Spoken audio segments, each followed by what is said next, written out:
আপনি ৫ বছর আগে বা ১০ বছর আগে আপনার একটি মোবাইল নাম্বার হারিয়ে গেছে। আপনি কিভাবে এটি ফেরত পাবেন চলুন আমি আপনাদেরকে দেখাই। প্রোফাইলে যাবেন, এরপর সেটিংসে যাবেন।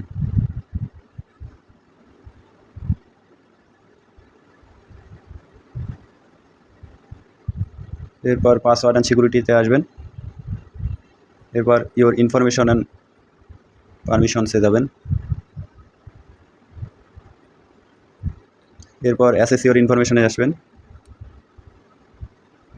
একটু লোড নেবে। এরপর পার্সোনাল ইনফরমেশনে আসবেন।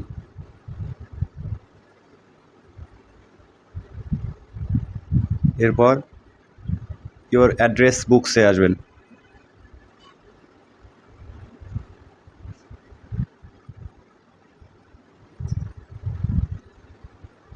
এখানে আসলে আপনার হারিয়ে যাওয়া সব নাম্বার এখানেই পাবেন।